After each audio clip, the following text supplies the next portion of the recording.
Oke, halo semuanya, udah jam 4 kan mulai sekarang ya. Ini suara aku aman kak, kedengaran semua. Boleh reaction aja guys kalau nggak mau ngomong aja. Please. Aman Kak, aman Kak.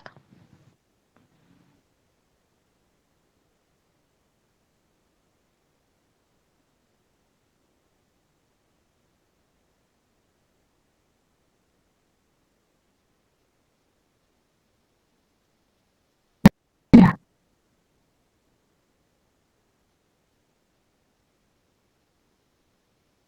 udah kelihatan kak bener share screenan aku.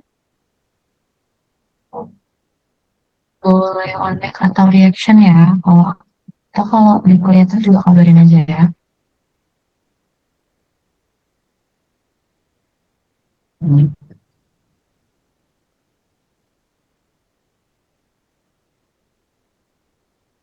Aman nggak guys? Boleh on teman-teman, takutnya belum kelihatan layar aku. Udah aman kah? Aman. Oke. Sebelum kita mulai, aku perkenalan diri dulu. Aku lupa, aku belum perkenalan. Kenalin teman-teman, nama aku Jia. Aku dari UNER. Hari ini kita bakal belajar pengenalan umum ya. Nanti sistemnya aku bacain soal, nanti aku minta teman-teman buat bacain soal.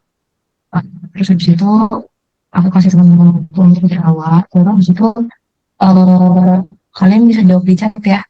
Oke, di chat ini bisa jawab di chat. Terus habis itu nanti kita bahas bareng-bareng. Kalau misalnya di tengah pembahasan teman-teman ada yang masih kurang paham sama penjelasan aku atau tentang ada pertanyaan, pokoknya kalau ada apa-apa langsung interupsi aja teman-teman. Atau nanti semisal nanti kita semua soalnya udah selesai, terus nanti di akhir nanti kita ada masih mau tanya untuk soal sebelumnya, itu nggak apa-apa banget ya, langsung interupsi aja di tengah-tengah aku lagi ngomong atau ngejelasin juga nggak apa-apa. Maksudnya kalau aku lagi ngejelasin soal ini, terus teman-teman mau interupsi soal itu juga nggak apa-apa. Tapi kalau mau instruksi soal sebelumnya yang sudah dibahas, sudah selesai dibahas, mungkin tunggu soal yang sedang dibahas itu selesai, belum itu boleh nanya nomor sebelumnya. Ini kita santai aja ya, kalau misalnya ada yang kurang langsung kabarin ya teman-teman, biar ya nanti waktu segitu sih supaya sistematis. Nah, ini soalnya aku juga benar-benar yang sebelum itu. Semoga sebelum-sebelumnya kita semua uh,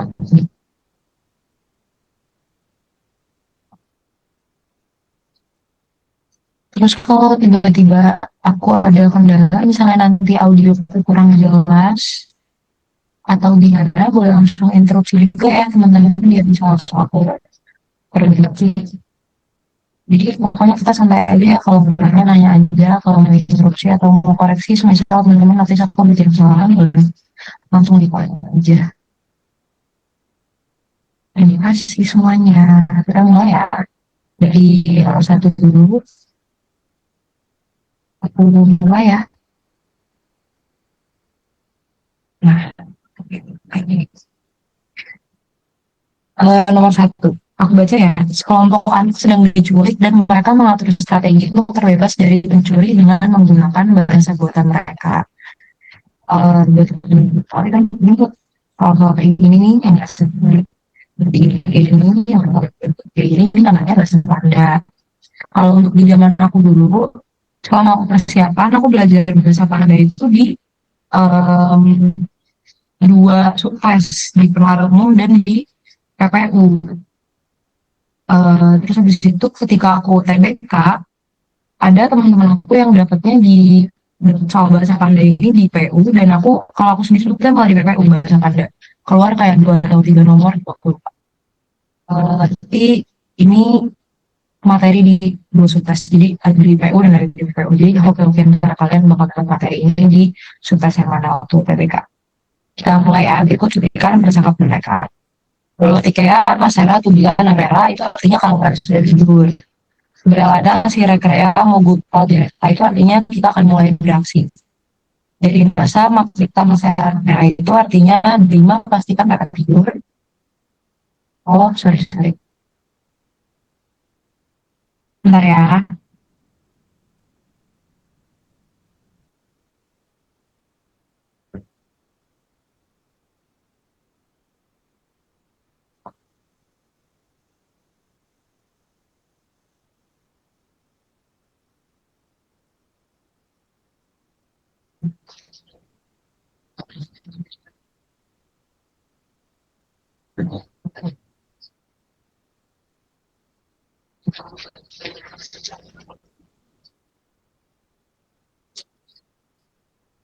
Itu baju dari aku lain ya sekali supaya maksud aku udah di device lain supaya suaranya better.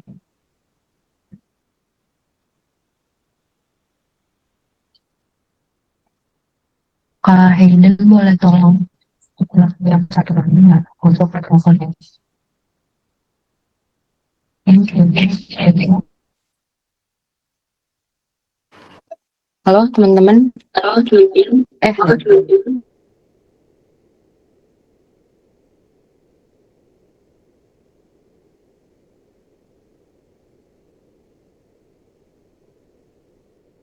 Udah jelas, Kak.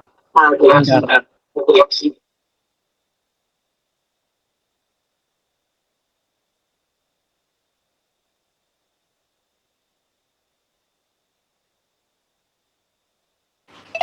Halo teman-teman. Aman nggak suara aku? Atau ada yang double kah? Aman ya? Oke, kabarin ya kalau nanti ada kendala lagi di tengah-tengah. Makasih ya udah dikoreksi. Kita lanjut ya. Oke, tadi sampai mana? Delima pastikan mereka tidur. Naewada norewas kalau Mia berelana itu artinya Nawan buka ikatan kita. Oke, maka kalimat bahasa buatan yang tepat untuk mengatakan pastikan kita akan selamat adalah, oke, sekarang aku kasih waktu buat teman-teman mengerjakan dan kalau udah punya jawabannya langsung dijawab di kolom chat ya, teman-teman. Ayo, siapa yang udah bisa?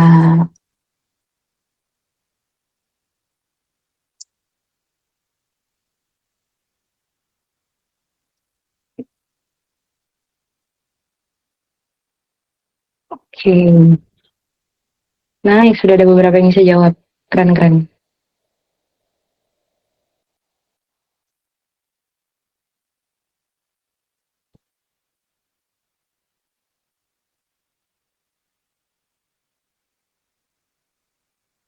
Oke. Kita langsung bahas aja ya, karena ada beberapa yang jawab. Jadi, triknya kalau ngerjain soal bahasa Panda itu, eh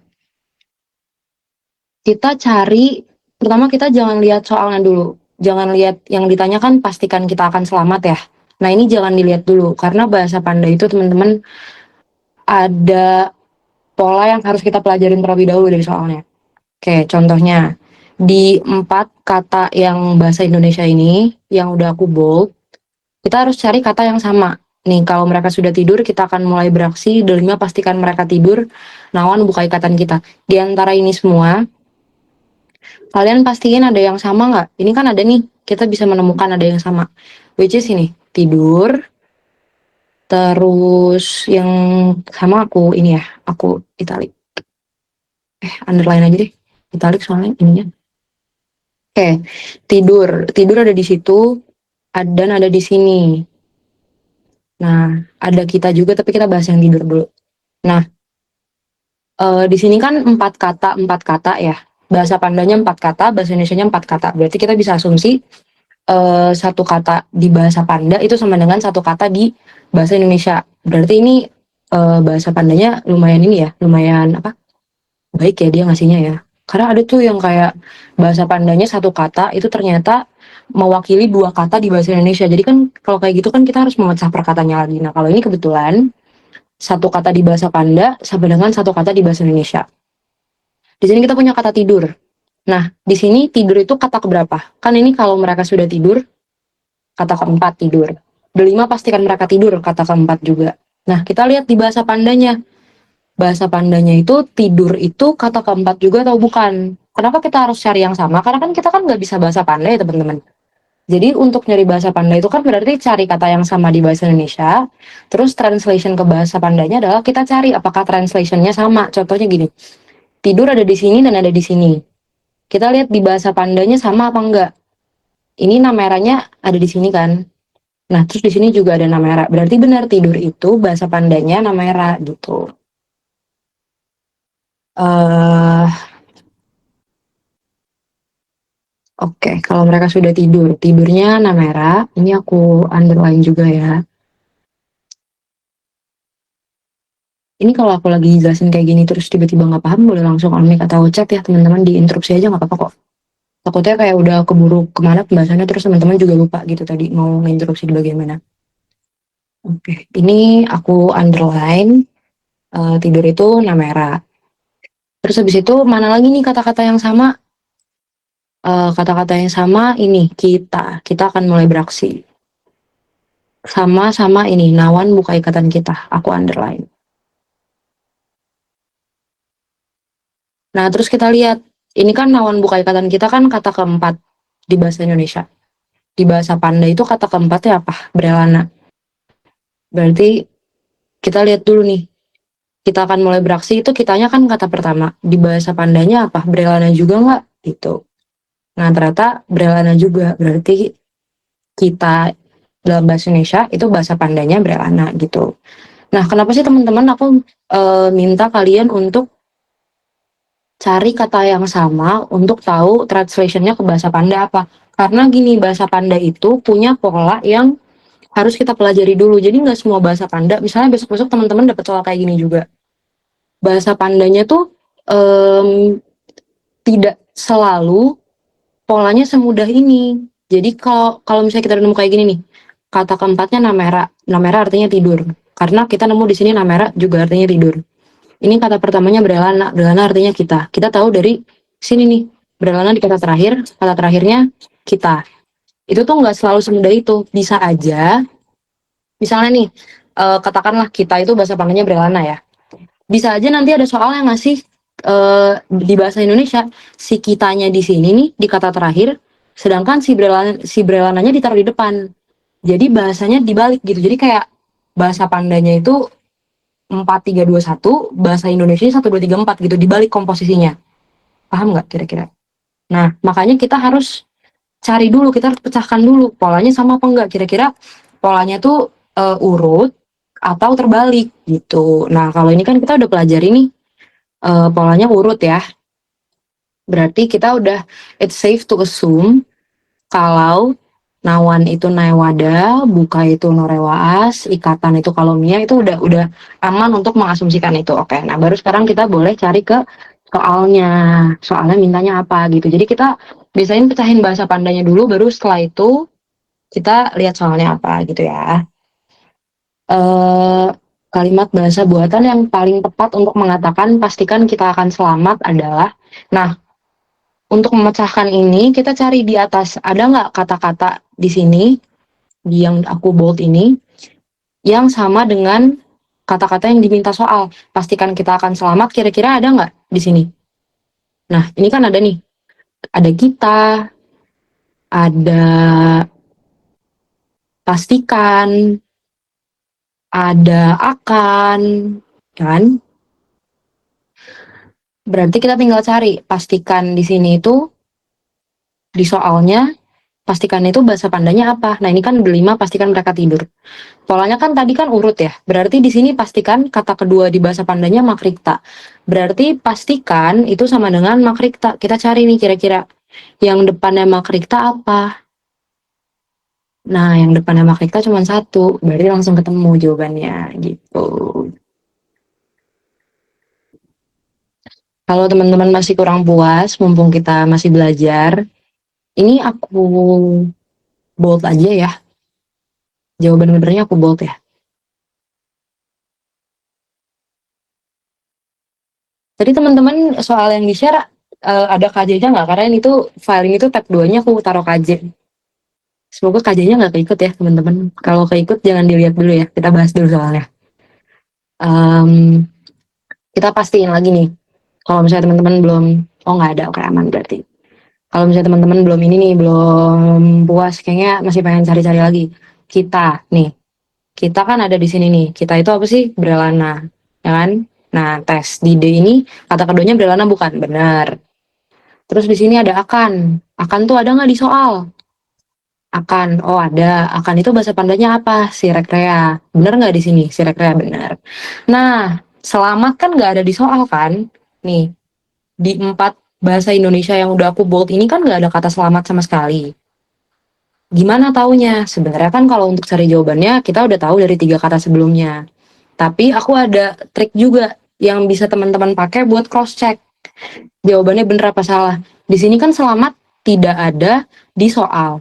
Berarti logikanya bahasa pandanya selamat pun harusnya tidak ada di soal. Bahasa pandanya selamat apa? Gredata. Semisal tiba-tiba di sini ada gredata, berarti dia itu sudah pasti salah. Nih, di sini ada gredata nggak?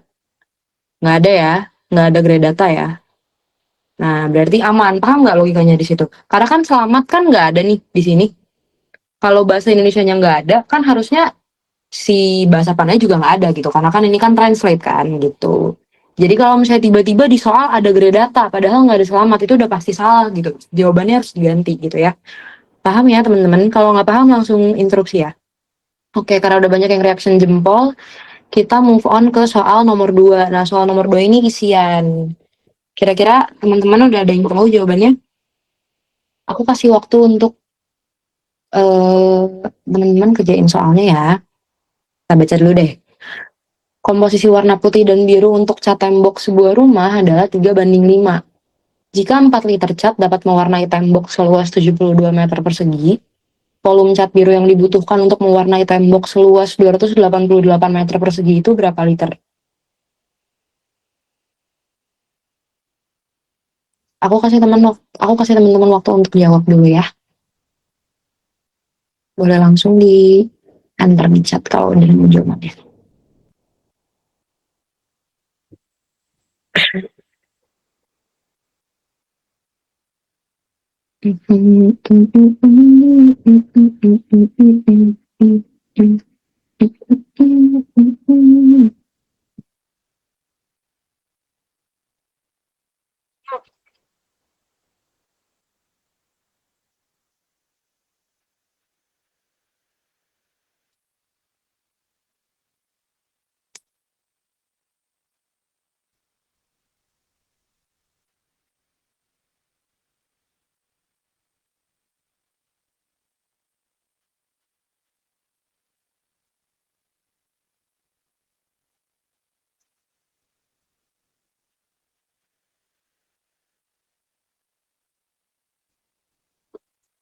Aku tunggu ada yang kasih jawaban dulu di chat ya, baru aku bahas soalnya.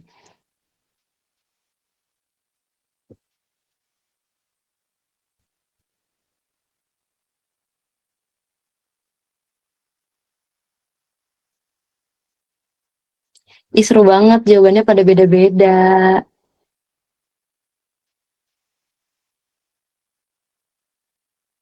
Kalian udah tahu kan nanti UTBK ada isian. Angkatan aku tuh angkatan pertama yang ada isiannya tahu. Bayangin.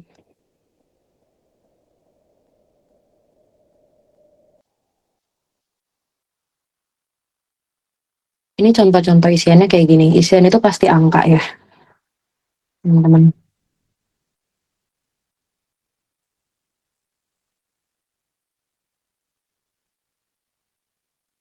Oke, ada lagi yang mau jawab nggak? Kalau ada yang jawabannya beda, beda dari yang udah ada di chat juga justru sangat aku encourage untuk jawab teman-teman biar kita bisa kayak mempertanyakan, semakin mempertanyakan kayak beda-beda sih. Kalian caranya gimana gitu.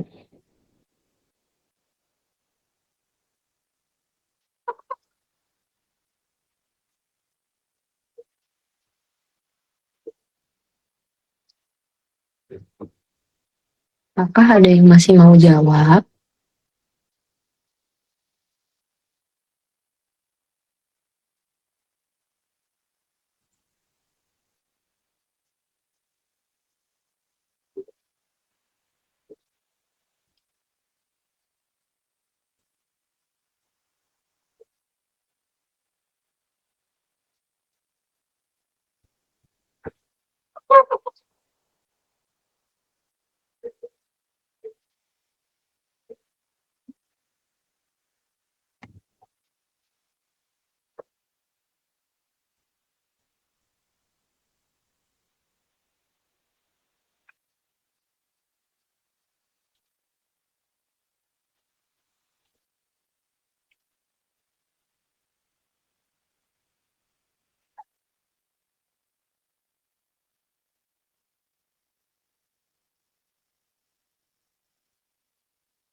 Oke, karena udah nggak ada yang jawab lagi, aku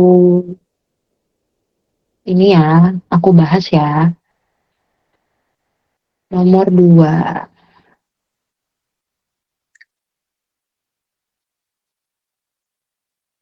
Ini soal perbandingan. Oke, ini kan soal perbandingan ya. Kalau jika 4 liter cat dapat mewarnai tembok seluas 72 meter persegi, volume cat biru yang dibutuhkan untuk mewarnai tembok seluas 288 meter persegi adalah berapa liter? Sebelum cari volume cat biru, kita cari dulu nih volume keseluruhan cat. Aku ketik ya di sini ya pembahasannya.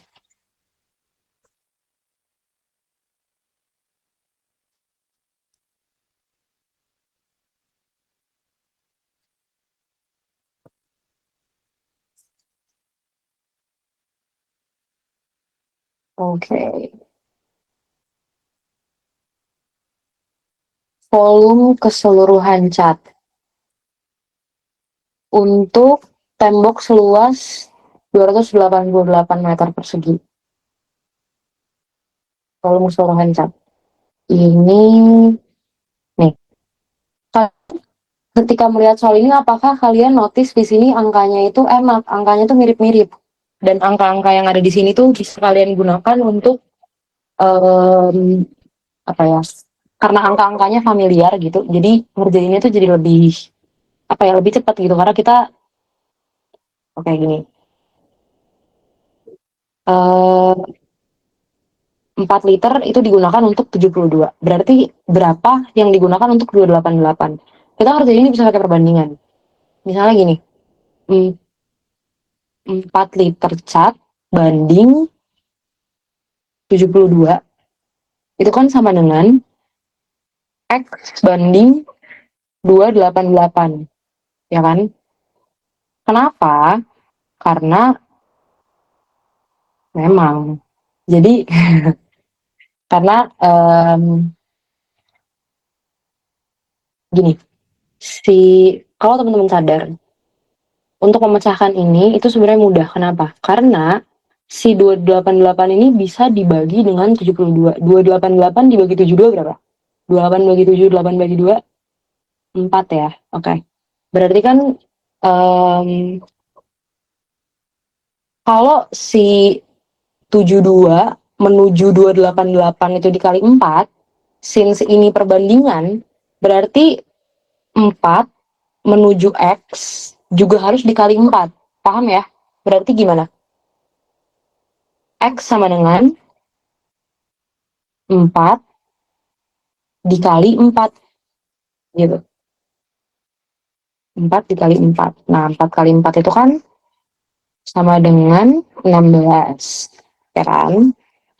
Nih, teman-teman paham nggak kenapa kita pakai perbandingan?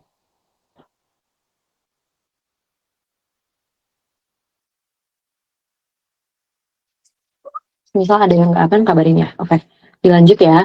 Jadi kan 4 banding 72 sama dengan X banding 288. Cara nyari X-nya tadi kan 72 menuju 88 itu kan harus sama dengan 4 menuju X. Oke, 72 menuju 88 itu kan dikali 4. Kita bisa ketemukan dari ya dibalik gitu. 288 dibagi 72 sama dengan 4. Nah, 4 menuju X juga harus dikali 4. Berarti kan 4 dikali 4 kan. Nah, berarti X-nya dapat 16. Oke, volume keseluruhan cat udah dapat. Sekarang kita tinggal cari ini 16 liter. Sekarang kita tinggal cari volume cat biru. Volume cat biru. Oke. Komposisi warna putih dan biru untuk cat tembok sebuah rumah adalah 3:5. 3:5, totalnya 16. Kan ini 16, kan ini seluruh cat kan. Dari 16 ini, 5-nya biru, 3-nya putih kan. Nah, kalian pakai perbandingan gimana? Ini berarti di rumusnya kan berarti kan kalau mau nyari keseluruhannya berarti kan ini dijumlahin kan. Kalau mau nyari salah satu, kalau mau nyari salah satu dari keseluruhan, which is kita mau nyari si biru 5 ini data aslinya dari keseluruhannya, which is keseluruhannya itu 16. Jadi si 5 ini sebenarnya jumlah aslinya itu berapa dari 16 gitu, paham kan? Nah, caranya adalah 5-nya ditaruh di ini, katakan 5-nya sebagai pembilang, penyebutnya 3 ditambah 5. Berarti di sini 5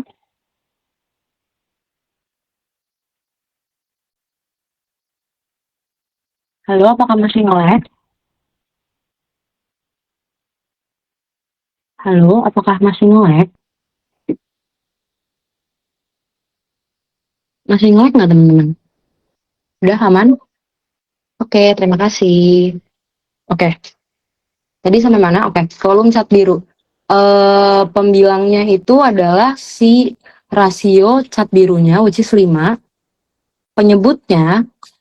Penyebutnya itu 3 ditambah 5. Karena kenapa? Karena di sini yang mau kita cari itu 5 out of 16, which is 16 ini keseluruhan cat. Karena kita mau nyarinya out of keseluruhan, berarti rasio yang kita gunakan juga rasio keseluruhan. Rasio keseluruhannya, which is putih plus biru, adalah 3 ditambah 5. Jadi, kita mau nyari biru out of keseluruhan itu, kita pakai rasio biru, which is 5/8. 8 dari 3 ditambah 5 ya. Dikali angka asli keseluruhan cat 16. Nah, ini kan tinggal coret-coret ya, teman-teman. 5/8 dikali 16, berarti kan 8 coret yang bawah. 1, ini 16 coret, 2, 5 dikali 2. Oke, aman? Semuanya aman? 5 dikali 2 sama dengan 10. Berarti volume cat birunya itu 10 liter. Nih, ini aku highlight ya. Highlight bold ya. Ini jawabannya. Jawabannya 10. Oke, aman nggak semuanya nomor 2? Kasih reaction dong kalau aman. Oke. Oke, terima kasih. Sekarang nomor 3. Nah, ini, wah ini, BTW guys, jadi soal-soal yang aku kasih ke kalian itu soal-soal yang aku harap kita 10-10-nya hari ini paham secara mendalam ya. Kayak, karena aku karena aku berusaha memilihkan soal-soal yang udah kayak apa ya, ketika kita baca tuh langsung luar kepala gitu loh bisa ngerjainnya. Kayak kalaupun butuh coret-coretan atau butuh untuk kayak berpikir tuh sedikit aja gitu. Jadi kayak dari luar kepala tuh udah langsung tahu si apa namanya caranya gimana gitu. Kalau angkanya kan kalau PU kan angkanya nggak susah ya. Nggak kayak subtes lain kayak PK atau PM yang angka-angkanya tuh kan kadang suka susah banget gitu loh. Kadang tuh kayak untuk mengkalikan atau membaginya aja tuh suka susah kan, suka harus bener-bener pakai coret-coretan kan. Nah sedangkan kalau PU kan angka-angkanya angka-angka yang kecil, angka-angka yang gampang, angka-angka yang familiar sama kita. Jadi aku sengaja memilihkan soal-soal yang supaya teman-teman tuh ketika ngelihat itu langsung luar kepala gitu cara pengerjaannya. Jadi soal-soal yang masih lumayan soal-soal yang fundamental gitu. Nah, oke. Sekarang nomor 3 aku bacain ya. 12 orang anggota klub sepak bola adalah perempuan. 2/3 anggota klub tersebut adalah laki-laki. Maka jumlah anggota klub sepak bola tersebut adalah berapa orang? Ayo, siapa yang udah punya jawaban? Langsung ditulis di kolom chat ya teman-teman kalau udah punya jawaban.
Apakah teman-teman udah ada yang bisa jawab?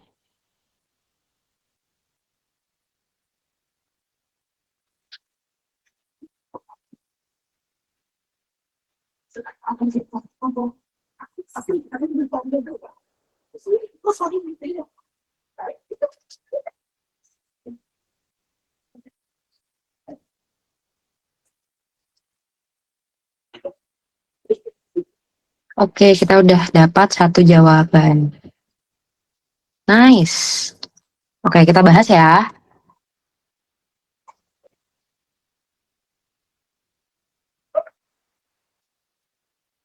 Nomor 3. Ini tuh ya teman-teman, ini bisa dilogikakan nih. Kan 12 orang anggota klub sepak bola adalah perempuan. 2/3 anggota klub tersebut adalah laki-laki. Diberi beda nih. Yang perempuan pakai angka, yang laki-laki pakai pecahan. Logikanya, kalau 2/3 anggota klub tersebut laki-laki, sisa sepertiganya kan pasti perempuan kan? Karena kan di situ anggotanya laki-laki dan perempuan. Kalau 2/3-nya laki-laki, sepertiganya otomatis perempuan. Nah, sepertiga dari seluruh anggota klub itu dikasih tahu berapa? 12. Ini aku tulis ya.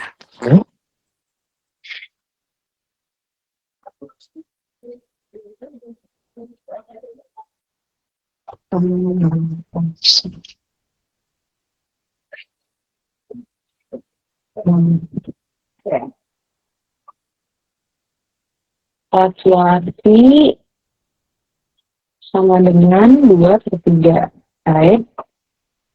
Perempuan, taruh bawah ya.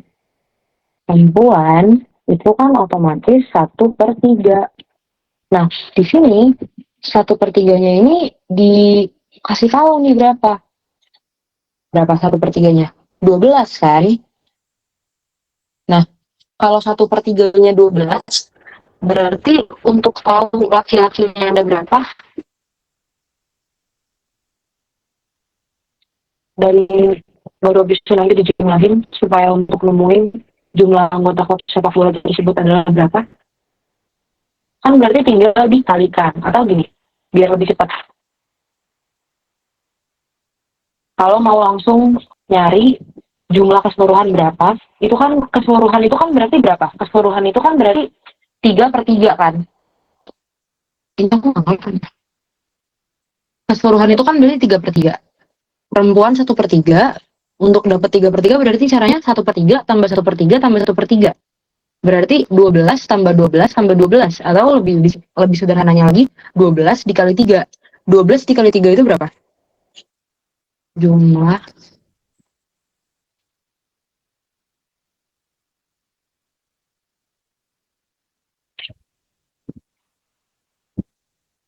jumlah keseluruhan 12 dikali 3 sama dengan 36. Nah, jadi benar ya teman-teman, jawabannya D. Atau semisal nanti teman-teman disuruhnya nyari laki-lakinya doang, gimana caranya? Laki-lakinya kan dikasih tahu 2/3. Dan sepertiganya tahu 12. Berarti untuk dapat 2/3 gimana caranya? 1/3 ditambah 1/3. Atau 1/3 dikali 2. Ya kan? Berarti caranya 12 dikali 2 sama dengan 24. Tapi karena di sini yang bilangnya jumlah seluruh anggota kan berarti 12 dikali 3. Jawabannya 36. Jawabannya yang D, benar. Terima kasih untuk teman-teman yang tadi udah jawab. Oke, kita move on ke soal berikutnya, nomor 4. Ini soal silogisme nih. Jika tanaman diberi pupuk, maka tanaman menjadi subur. Tanaman tidak subur atau hasil panen meningkat. Ternyata hasil panen tidak meningkat. Maka, apa nih jawabannya? Ayo, aku kasih waktu buat teman-teman jawab di kolom chat ya. Nah, sudah dijawab.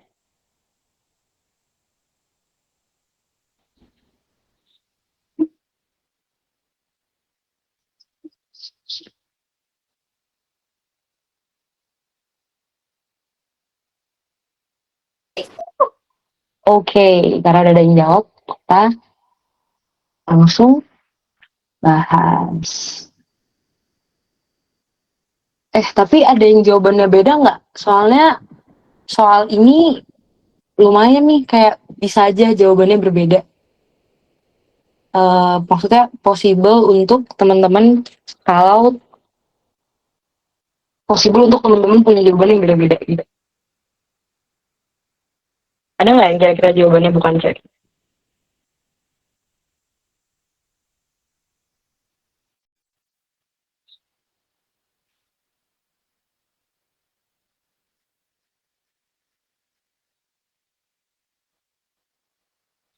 Apakah ada? Tidak ada loh. Langsung bahas aja ya teman-teman kalau gitu. Oke, gini, ini kan soal silogisme. Jadi silogisme itu membahas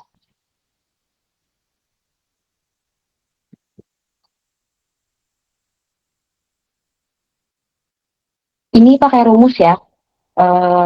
Kita harus nanti kalau misalnya teman-teman udah semakin mendekati UTBK, semakin banyak latihannya, makin jago, pasti bisa ngerjain soal ini nggak pakai rumus. Tapi sekarang kita harus paham fundamentalnya dulu, karena nanti begitu dapat soal yang lebih complicated dari ini, tiba-tiba ini terlalu sulit nih kalau halo, apakah tidak aman? Apakah masih patah-patah? Aman, oke. Maaf ya teman-teman, makasih juga ya udah ditegur kalau ada apa-apa. Nanti untuk next meeting akan aku lebih maksimalkan lagi ya, supaya nggak ada kendala seperti hari ini. Aku minta maaf ya. Oke. Jadi, soal silogisme ini kita harus paham fundamentalnya dulu, which is kita harus paham rumusnya dulu. Karena misalnya nih teman-teman beli soal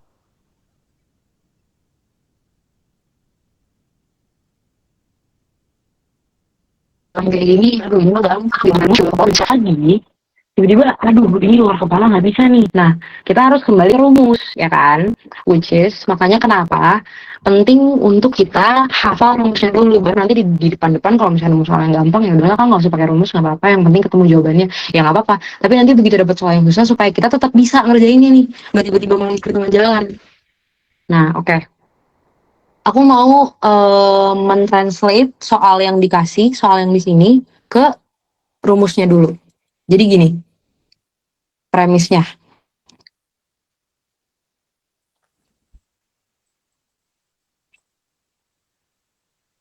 Jika tanaman diberi pupuk, maka tanaman menjadi subur. Ini teman-teman pasti sudah familiar. Jika P, maka Q. Ya kan? Jika tanaman diberi pupuk. Ini akan aku warna-warniin ya. Highlight color. Warna apa yang gemes ya? Ini terlalu norak. Aman ya sih? Kayaknya ini terlalu gelap deh. Yang lebih terang kali ya. Oke. Nah, tanaman diberi pupuk. Kenapa aku highlight? Supaya teman-teman bisa hafal. Jadi nanti yang warna highlightnya sama, berarti itu translationnya itu. Jadi kayak ini tanaman diberi pupuk, aku kasih ungu pucat, P-nya juga aku kasih ungu pucat, maka artinya tanaman diberi pupuk sama dengan P gitu ya. Maka tanaman menjadi subur. Tanaman menjadi subur itu Q.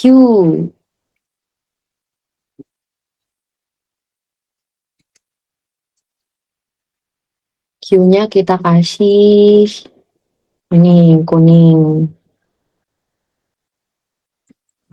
Ini Q. Kelihatan ya, tanaman tidak subur. Tanaman tidak subur itu berarti apa? Kan ini Q-nya kan tanaman menjadi subur. Sedangkan tanaman tidak subur itu kan kebalikan dari tanaman menjadi subur kan? Nah, berarti kan dia kebalikan dari si Q. Kalau kebalikan dari si Q, itu namanya negasi Q. Negasi Q, di enter aja deh biar nggak confusing. Negasi Q. Negasi itu ini ya, kita tandanya nih, tanda minus. Negasi Q. Negasi Q, tanaman tidak subur, atau hasil panen meningkat. Atau itu kalau di rumus silogisme simbolnya huruf V. Gini, ya. Simbol atau. Negasi Q atau hasil panen meningkat. Hasil panen meningkat ini sudah premis baru. Premis baru R. Atau hasil panen meningkat. Ini aku warnain dulu. Ini warnanya yang ini deh, cyan deh. Cyan. Terus hasil panen meningkat, aku warnain ini oranye muda. Oke, nice. Nah, ternyata hasil panen tidak meningkat. Hasil panen tidak meningkat itu berarti apa? Kebalikan dari hasil panen meningkat, berarti dia adalah negasi R. Masih ada dia highlightnya, none. Negasi R. Kesimpulannya apa gitu kan? Hasil panen tidak meningkat. Ini aku highlight warna pink pucat deh.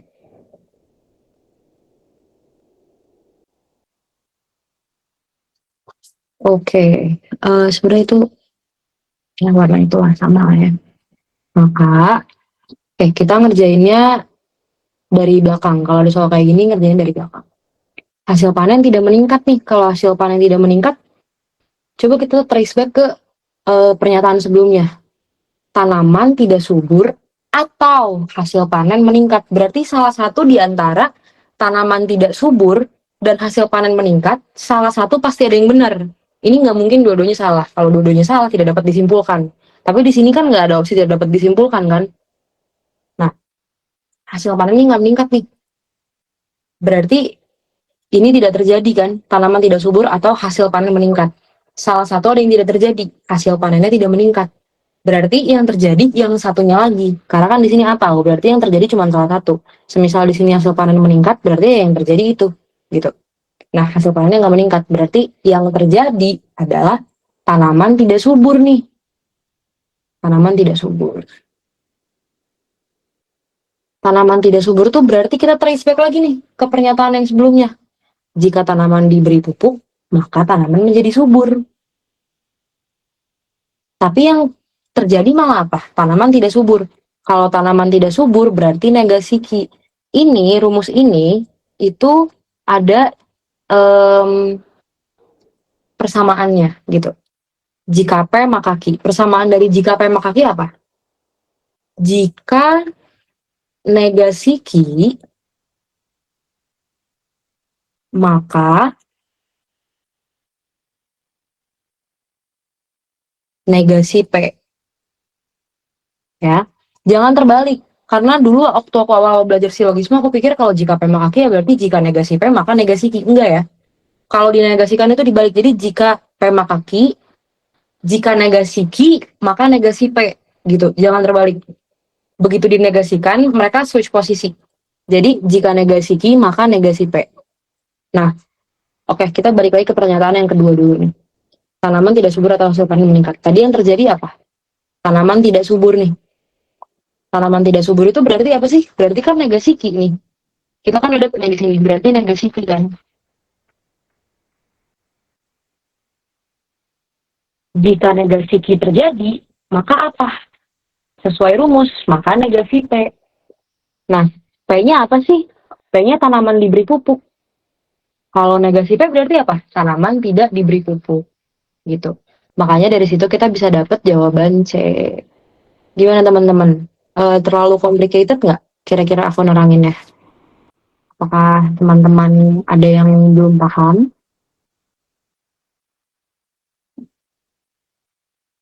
Kalau di soal ini aman, boleh kasih reaction biar kita bisa move on ke soal berikutnya. Yeay. Oke, terima kasih. Kita move on ke soal nomor 5. Oh, ini gampang nih.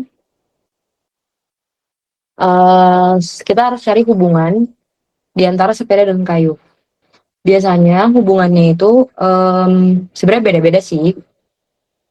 Tapi kalau yang sering aku temuin ya, dia tuh dihubungkan dengan kata, dengan kayak satu imbuhan, satu konjungsi, bukan imbuhan, maaf, konjungsi.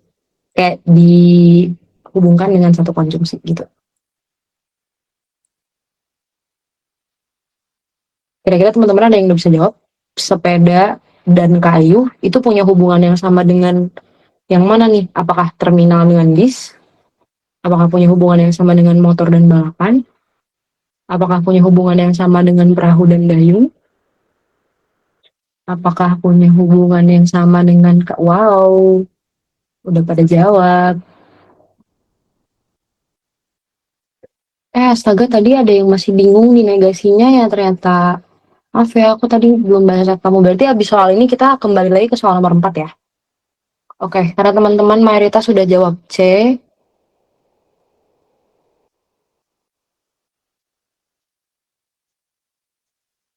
Benar jawabannya C. Kenapa jawabannya C? Di sini yang menghubungkan sepeda dan kayu, itu aku pilih konjungsi di sepeda di kayu. Coba kalau kita pakai konjungsi, jadi teman-teman untuk bisa, misalnya nih untuk dilogikakan susah gitu, opsinya tuh terlalu mengecoh. Coba cari konjungsinya dulu yang menghubungkan dua kata ini. Sekarang kan ini di sepeda di kayu, terminal di bis, enggak kan ya, salah ya.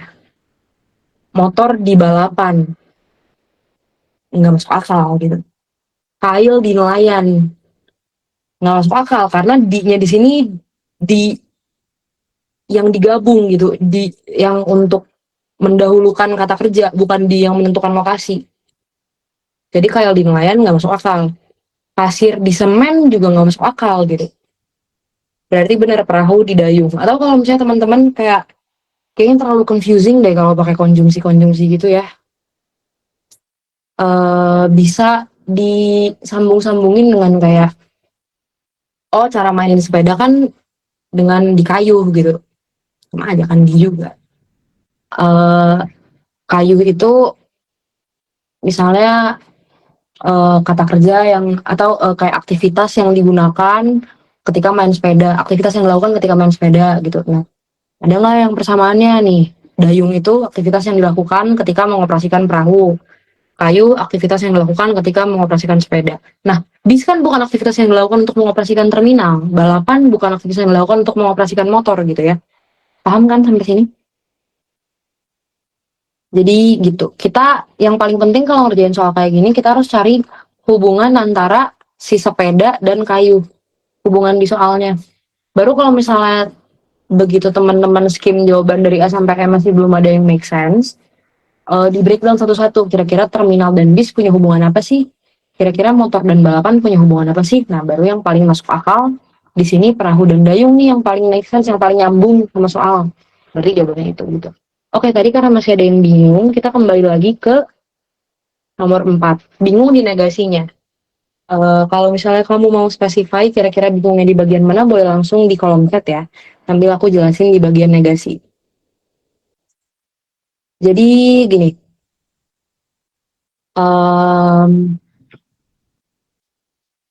kalau mau kita breakdown, kita berlogika ya. Jika tanaman diberi pupuk, maka tanaman menjadi subur. Berarti gimana sih caranya supaya tanaman menjadi subur? Syaratnya cuma satu, tanaman diberi pupuk. Tanaman nggak akan jadi, menurut soal ini, tanaman nggak akan jadi subur dengan yang lain-lain. Karena syarat yang dikasih soal cuma satu, cuma diberi pupuk. Jadi kalau kamu kasih air, kamu kasih sinar matahari, kamu kasih vitamin, semuanya itu tidak relevan karena soal cuman bilang tanaman akan subur kalau kamu kasih pupuk. Tanpa ada pupuk itu, tanamanmu nggak akan subur. Berarti kalau misalnya tanaman menjadi subur ini tidak terjadi, which is tanaman tidak subur. Kok bisa ya tanaman tidak subur?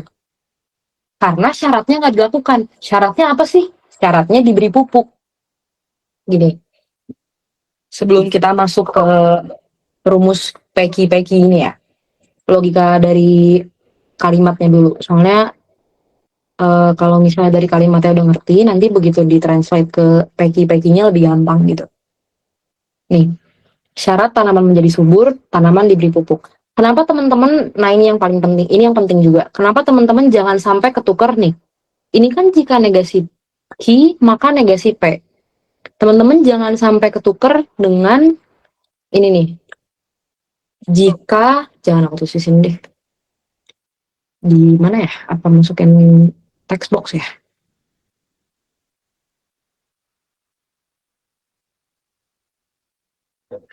Text box tuh di mana sih guys? Aku nggak tahu text box di mana. Maaf ya, aku biasanya pakai Word.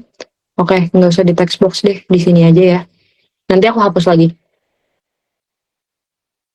Teman-teman tuh suka, termasuk aku dulu ya, waktu pertama-pertama belajar PU, belajar silogisme terutama, ini tuh confusing guys, karena pakai rumus gitu.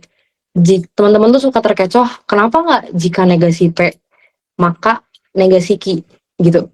Kan jika P maka Q, kalau mau dinegasiin, ya udah jika negasi P maka negasi Q aja, kenapa nggak kayak gitu? Karena, gini, jika negasi P, jika tanaman tidak diberi pupuk, belum tentu tanaman tidak menjadi subur. Karena gini, dalam silogisme, kita baru bisa menyimpulkan ketika ada belakangnya. Makanya tadi aku bilang ngerjainnya dari yang paling ini nih, yang paling terakhir. Karena kita trace back ke belakang. Nih, ini kan yang ketiga nih, kalimat ketiga. Cara nemuin kesimpulan dari kalimat ketiga. Kita harus trace back ke belakang nih, kalimat kedua. Trace back lagi ke belakang, kalimat pertama. Tanaman diberi pupuk, which is P. P itu udah variabel paling akhir. Atau paling awal. Jadi kayak kalau kita ngerjain dari belakang nih, dari yang paling terakhir, si P ini kan variabel yang paling akhir gitu ya. Udah nggak ada lagi belakangnya, kita udah nggak bisa trace back kemana-mana lagi. Jadi kenapa dia nggak bisa, gimana ya? Jika negasi P, kalau misalnya nanti tiba-tiba keluar soal ya buat teman-teman kayak misalnya di sini nanti jika tanaman diberi pupuk maka tanaman menjadi subur. Terus habis itu soalnya tanaman tidak diberi pupuk, maka apa jawabannya? Jawabannya itu tidak dapat disimpulkan karena yang negasi itu P bukan Q. Jadi kalau misalnya yang negasi udah di sini nih, udah di terakhir, kita nggak bisa cari kesimpulannya karena kesimpulannya itu kalau mau dapat kesimpulan itu harus lihat dari si kalimat sebelumnya atau variabel sebelumnya. Kayak gini. Ini kan satu kalimat yang sama nih. Jika P maka Q ini. Jika tanaman diberi pupuk maka tanaman menjadi subur. Kalau misalnya tanaman tidak menjadi subur, itu kan negasi Q. Kita masih bisa nyari trace back ke belakang, trace back ke variabel sebelum kita, which is P-nya. Gitu. Jadi, nah, gini, misalnya gini. Tanaman kan tidak subur di soal kan gitu kan. Tanaman tidak subur di soal yang dikasih negasi Q. Berarti kita apa ya? Berarti kita trace back ke variabel sebelum kita, which is P. Negasi Q, maka negasi P. Kenapa P-nya dinegasikan? Karena Q-nya sudah dinegasikan. Dan kalau kita mau bicara di luar rumus, kayak nggak mau terikat rumus nih, kayak ya negasi Q, kenapa P-nya ikut dinegasikan gitu? Apa? Logikanya apa gitu kan? Ini kan penalaran gitu. Kenapa? Kan tanamannya tidak menjadi subur nih. Trace back ke variabel sebelumnya, which is tanaman diberi pupuk. Ini kan syarat supaya tanamannya subur kan. Nah, ternyata tanamannya nggak subur, berarti syaratnya nggak dilakukan. Tanamannya tidak diberi pupuk. Berarti ini dinegasikan dong. Gitu. Kenapa? Jika negasi Q, maka hasilnya negasi P. Atau misalnya ternyata tadi kamu bingungnya di bagian yang ketiga nih, ternyata hasil panennya tidak meningkat nih Kak. Ini namanya di sini translationnya apa? Di rumus negasi R kan. Kenapa sih dia bisa jadi negasi R? R asli mana R asli? Nah ini R asli. Hasil panen meningkat. Jadi negasi itu adalah kebalikan dari variabel atau premis yang awal gitu. Jadi kayak kalau misalnya tiba-tiba, oh kamu bingung di negasi R-nya, oke aman-aman. Oke, kalau gitu kita bahasnya berarti dari kalimat yang ketiga. Ternyata hasil panen tidak meningkat nih.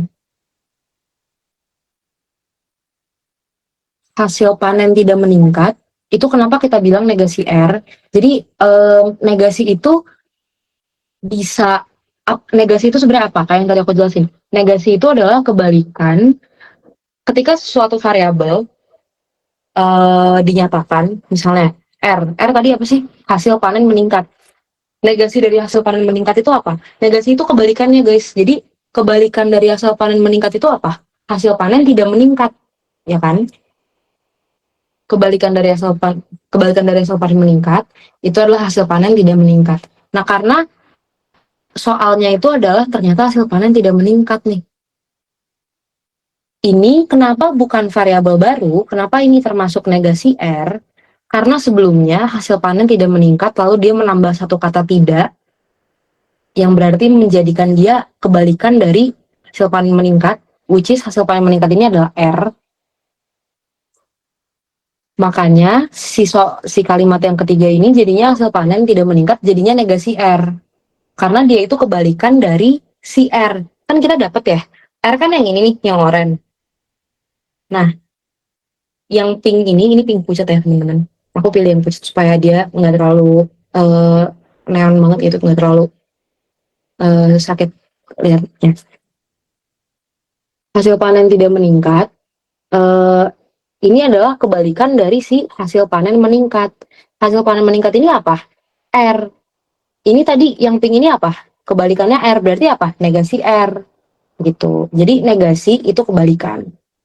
Bentuk negatifnya lah ibaratnya. Oke, hasil panennya nggak meningkat nih. Berarti, nah kembali lagi ke ini nih, atau tuh artinya apa sih Kak? Atau itu kan artinya salah satu. Jadi ada dua pilihan, di antara dua pilihan nih, ini A atau B gitu. Negasi Q atau R nih. Nah, salah satu ini harus terpenuhi. Salah satu kan harus terpenuhi nih. Sedangkan yang satu itu dikasih tahu di kalimat selanjutnya kalau dia tidak akan terjadi, dia tidak terpenuhi. Tanaman tidak subur atau hasil panen meningkat. Ternyata hasil panen tidak meningkat. Berarti ini, yang oranye ini, dia gugur. Dia tidak terpenuhi. Maka karena dia tidak terpenuhi dan di dalam soal itu yang diminta adalah atau, berarti yang sudah pasti terpenuhi, yang otomatis terpenuhi adalah yang sebelumnya, yaitu tanaman tidak subur. Ya kan? Tanaman tidak subur itu apa? Nah, tanaman tidak subur itu negasi Q. Kenapa negasi Q? Karena dia adalah, kalau kita lihat dari kalimat sebelumnya, ada variabel tanaman menjadi subur. Nah, tanaman menjadi subur sama tanaman tidak subur kan saling bertolak belakang kan? Dan dia juga menggunakan kata-kata yang sama ditambah kata tidak, berarti relevan tapi dinegasikan gitu. Karena gini, kalau misalnya tiba-tiba ini kan tanaman menjadi subur, terus habis itu di sini premisnya variabelnya tanaman mati, nah itu udah nggak relevan. Karena kan di sini menjadi subur, jadi harusnya di sini menjadi tidak subur. Itu btw penting ya teman-teman di silogisme. Mereka tuh kadang suka ngasih yang ngecoh gitu, kayak misalnya nih apa namanya, jika tanaman diberi pupuk maka tanaman menjadi subur. Habis itu tiba-tiba nanti soalnya tanaman diberi air, ya itu udah nggak masuk akal, udah nggak nyambung gitu. Atau kayak maka tanaman menjadi subur, tanaman mati, nah itu juga udah gak nyambung. Dia tuh nggak bisa tiba-tiba nambahin kata sifat baru, tiba-tiba nambahin premis baru gitu. Kayak kalau udah kayak gitu berarti udah gak nyambung. Nah ini kan masih nyambung nih, tanaman tidak subur, tanaman menjadi subur, gitu kan masih masih sama, masih subur kan. Nah tapi yang ini pakai kata tidak, berarti dia kan kebalikan dari tanaman menjadi subur, kebalikan dari siki, berarti dia negasi ki gitu. Nah, ini kan udah aku jelasin tadi kenapa kalau negasi Q berarti hasilnya negasi P. Karena kalau misalnya Q tidak terjadi, itu adalah karena syaratnya, yaitu P tidak dilaksanakan. Makanya kalau negasi Q dengan negasi P. Gitu. Nah, ini negasi R. Kenapa bisa ada negasi R? Karena tadi R yang ada di sini diulang di sini dengan menambahkan kata tidak. Gitu. Makanya dia jadi negasi R. Itu teman-teman. Ada yang masih bingung? Apakah udah paham? Kalau belum paham nggak apa-apa ya, ngomong aja. Aku pengennya kalian sampai paham guys. Terus kalian jangan nggak enak juga ya kalau misalnya tiba-tiba kayak ini kakaknya kayaknya dari tadi udah ngejelasin mulu gitu, kayak nggak enak kalau nanya lagi. Enggak, nggak apa-apa, enak aja. Aku di sini aku tugasnya untuk ngejelasin. Jadi apa bener udah aman? Kita bisa move on ke soal nomor 6. Aman ya? Oke, terima kasih banyak. Kalau misalnya tiba-tiba nanti kayak dipantau kayak kak, kayaknya kakak ngajarnya kayak agak nggak jelas gitu deh, boleh nggak diulang gitu dengan lebih semangat gitu. Kalian boleh kok ngasih aku kritik kayak gitu, dikabarin aja ya teman-teman. Nah oke, sekarang kita ganti ke soal nomor 6. Jika Michael berada pada urutan ke-9 dari depan dan belakang dalam sebuah antrian, maka terdapat berapa orang yang ada di dalam antrian tersebut? Boleh dijawab di kolom chat guys.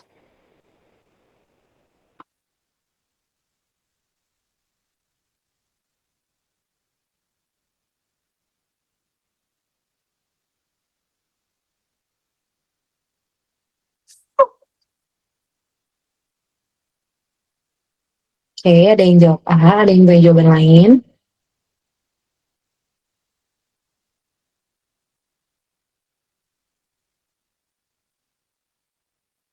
Ini masih muncul banget. Oke, aku mulai bahas ya. Kalau misalnya teman-teman masih ada yang mau jawab, nggak apa-apa. Tapi aku sekalian lanjut bahas juga ya. Terus, oh gini teman-teman. Semisal nanti aku udah kasih pembahasan dan aku udah kasih jawaban. Kayak contohnya gini, di sini kan mayoritas teman-teman kan ada yang bukan. Teman-teman kan rata-rata yang ngejawab kan jawabnya A ya. Terus nanti aku bahas soalnya tiba-tiba jawabannya E gitu misalnya. Terus teman-teman nggak terima gitu kayak kak kenapa jawabannya E meskipun aku udah bahas. Boleh banget langsung on mic gitu kalau misalnya ada yang mau eh kan tadi kan ada yang bilang masih kurang paham di bagian ini. Nah, selain dari bilang kurang paham di bagian ini, kalian juga boleh mempertahankan argumen gitu. Kalian misalnya, kak aku yakinnya A gitu kayak supaya aku bisa tanya kenapa menurut kamu A padahal sebenarnya E gitu. Jadi aku bisa paham kalian kerangka berpikirnya gimana dan aku bisa langsung bantu dari situ gitu. Jadi aku udah ngerti kalian nggak ngertinya di mana, kalian kelirunya di mana gitu ya. Jadi pokoknya kalau ada apa-apa langsung ngomong aja guys supaya kalian tuh ngertinya tuh maksimal gitu. Oke, ini langsung kita bahas ya. Pembahasan. Dia tidak turun. Oh ini. Nah, Michael berada di urutan ke-9 dari depan dan dari belakang. Ini tuh cara serunya ya. Kita tuh sebenarnya tinggal kayak gini nih. Nih, kan dia kan dari depan kan 9. Berarti kan gini kan, nih. Lihat papan aku ya. Lihat share aku nih. Dari depan. Satu, satu, dua, tiga, empat, lima, enam, tujuh, delapan. Nah, 9 ini kan Michael. Kita ganti jadi Michael langsung ya. 8, Michael gitu kan. Nah, dari belakang, dia juga yang ke-9. Kita hitung mundur nih. Michael, 8, 7, 6, 5, 4, 3, 2, 1. Nah, baru kita hitung. Ada berapa angka di sini? Ada 1, 2, 3, 4, 5, 6, 7, 8. Michael dihitung 9, 10, 11, 12, 13, 14, 15, 16, 17. Ada 17 angka di sini kan berarti ada 17 orang nih yang lagi ngantri gitu. Nah, tapi kalau misalnya ntar tiba-tiba dapetnya Michael berada di urutan 4217 dari depan dan dari belakang. Kan kalian nggak mungkin dong bikin kayak ginian sampai 4217 kan. Rumusnya gimana? Rumusnya angka yang ini, si X ini aku highlight warna ini, ini merah pucat. Ini cara serunya yang makan waktu banget ya. Kalau rumusnya itu, uh, rumusnya gini, si 9 dikali 2 minus 1. Nih, 9 kali 2 berapa? 18. Dikurang 1. Sama dengan 17. Gitu. Kenapa dikurang 1? Karena si Michael ini cuma 1 orang. Di depan dia ada 8 orang. Di belakang dia ada 8 orang. 8 tambah 8, 16. Tambah 1 Michael. Nah, itu juga bisa tuh pakai cara kayak gitu tuh. Tapi lebih lama. Karena kan kita jadinya harus kayak gini nih. Karena kan kita jadinya kalau mau pakai cara kedua ya. Ini nih cara ke-1 A gitu ya. Nah, ini cara kedua gitu.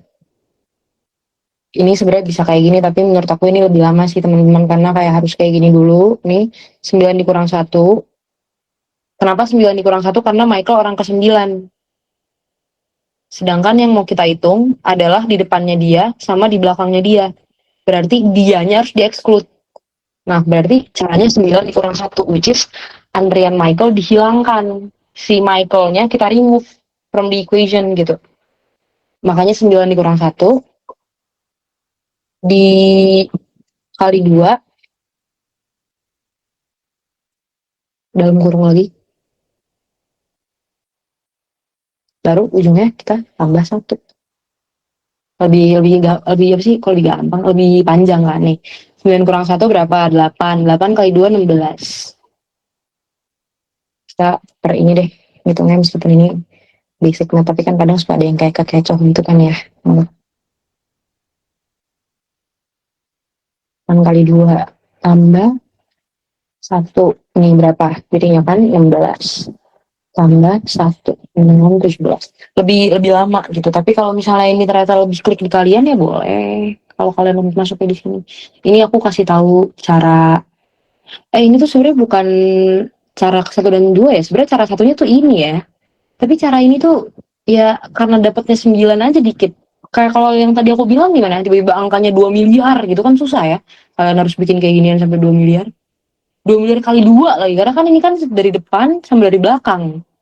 Kalian nggak mungkin loh sampai 4 miliar. Jadi kan tinggal 2 miliar kali 2, 4 miliar kurang 1, sama dengan 399 gitu jawabannya ntar itu gitu. Tapi ya bener, untuk teman-teman yang tadi udah jawab, terima kasih jawabannya A. Betul.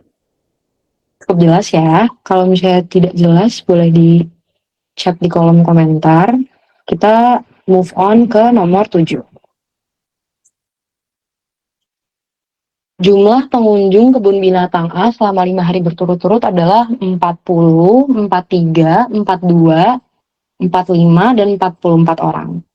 Sementara itu, jumlah pengunjung di kebun binatang B dalam 5 hari yang sama adalah 13, 14, 17, 22, dan 29 orang. Jika tren jumlah pengunjung tersebut bersifat konstan, berapa orang pengunjung kebun binatang A dan B pada hari ke-6? Oke, aku kasih teman-teman waktu buat jawab dulu. Silakan diisi konsepnya, guys. Very nice. Habis ini 7 ya? 7.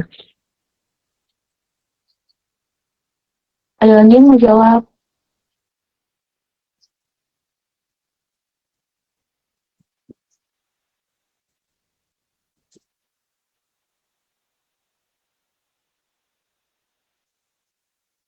Ini.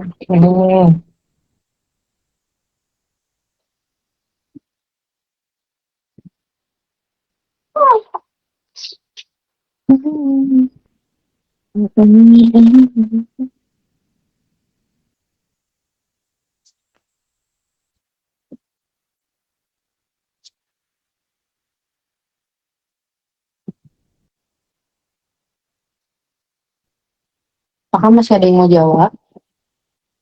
Udah nggak ada ya? Boleh aku nanti sambil aku jelasin, teman-teman kalau masih mau mengisi kolom komentar, silakan tetap diisi ya. Jumlah pengunjung kebun binatang. Oke, kalau teman-teman sadar, ini materi loncat bilangan atau pola bilangan atau skip counting ya. Nice, terima kasih untuk jawabannya. Oke, jadi ini tuh materi loncat bilangan, guys. Kalau misalnya kita bisa lihat di sini polanya, teman-teman yang udah jawab mungkin udah bisa figure out polanya apa. Pembahasan.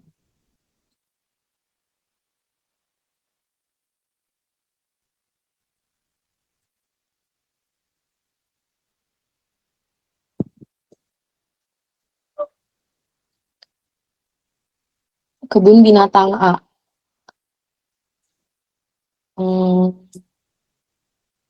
Mau bahas yang A dulu.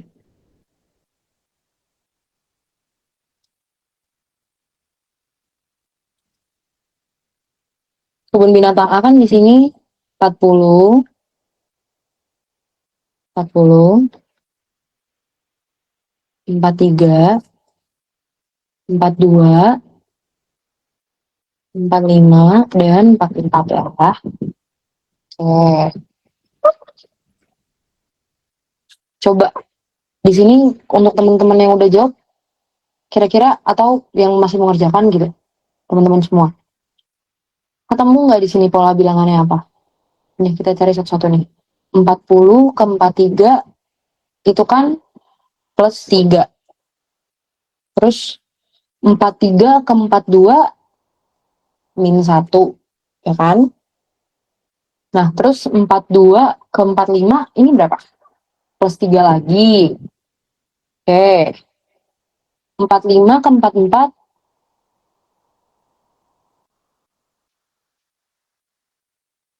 Nice, oke. Makasih ya Bian untuk jawabannya. Benar.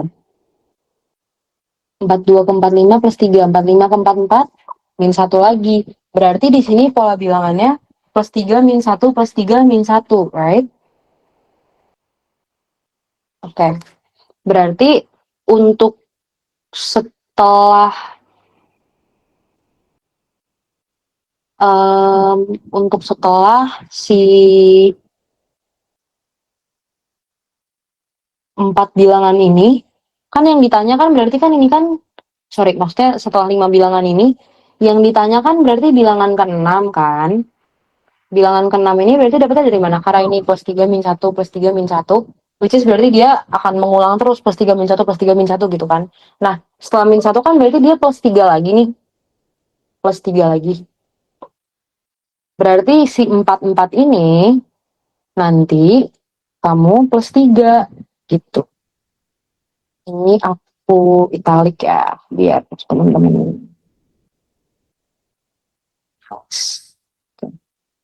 Berarti 44 plus 3 sama dengan 47.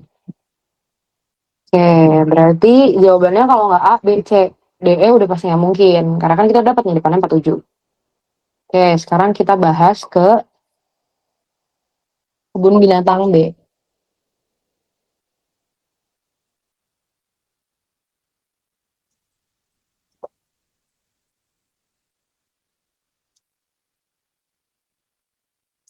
Kebun binatang B itu 13, 14, 17, 22, 29. Polanya apa nih teman-teman? Ada yang udah decipher belum? 13 ke 14 berapa? Plus 1. 14 ke 17 plus 3. 17 ke 22 plus 5. 22 ke 29 plus 7. Ini kok nggak ada polanya gitu. Kayak nggak ada yang berulang. Nanti selanjutnya apa? Apakah plus 1 lagi tapi nggak ada jaminan. Kalau ini kan plus 3 min 1 plus 3 min 1 kan ada gitu. Berulang gitu kan. Kayak plus 3 plus 1. Oh tapi setelah plus 1 plus 3 lagi. Oh tapi setelah plus 3 plus 1 lagi. Berarti nanti kan diulang gitu. Kayak paham kan? Nangkep kan? Kayak kita udah dapet. Nice. Ditambah pakai angka ganjil. Jadi untuk pola bilangan itu polanya tuh nggak selalu cuma satu. Kadang mereka tuh ngasihnya tuh bertingkat gitu. Jadi kayak bilangan yang dikasih di soal ini ada polanya.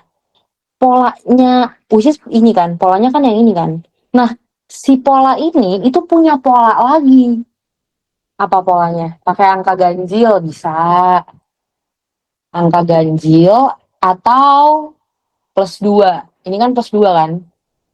Nih, 1 ke 3 plus 2. 3 ke 5 plus 2. 5 ke 7 plus 2, right? Berarti kalau di plus 2-in lagi atau angka ganjil selanjutnya berapa? 9 kan? Berarti ini selanjutnya itu plus 9. 29 ditambah 9. Paham kan sampai sini? 29 tambah 9 sama dengan 38. Nah, berarti yang A-nya 47, yang B-nya 38. Itu ada di yang B. Gitu. Oh iya, tadi aku notice di kolom chat. Untuk yang kebun binatang A itu, aku buka di kolom chatnya.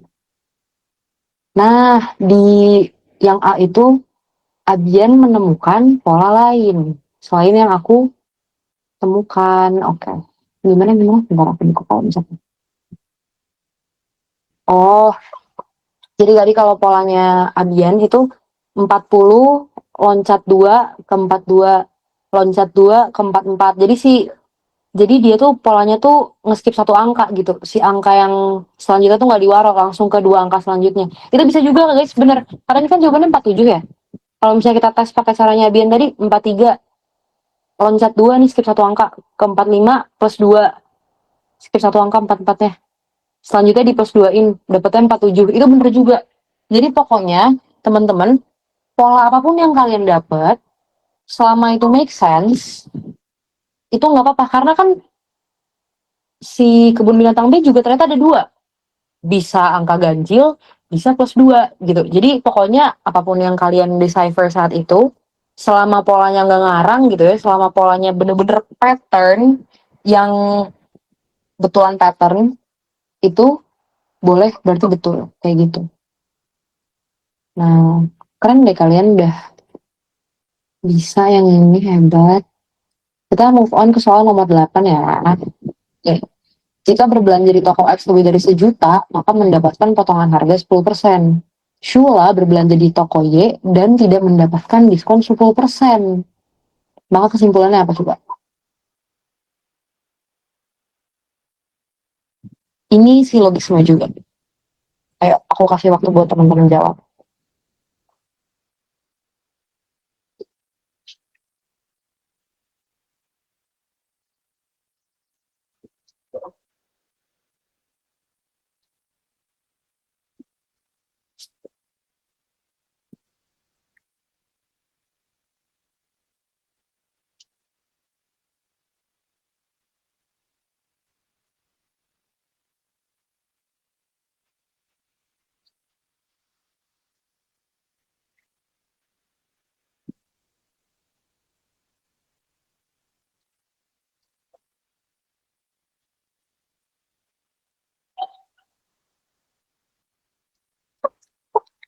Apakah sudah ada yang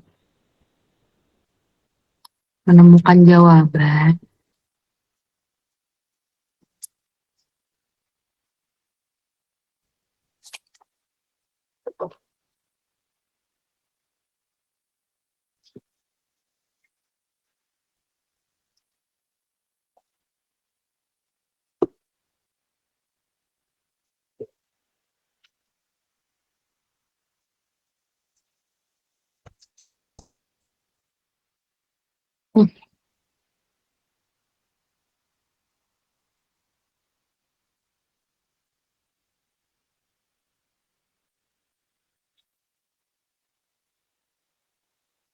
Oke, ada yang udah jawab.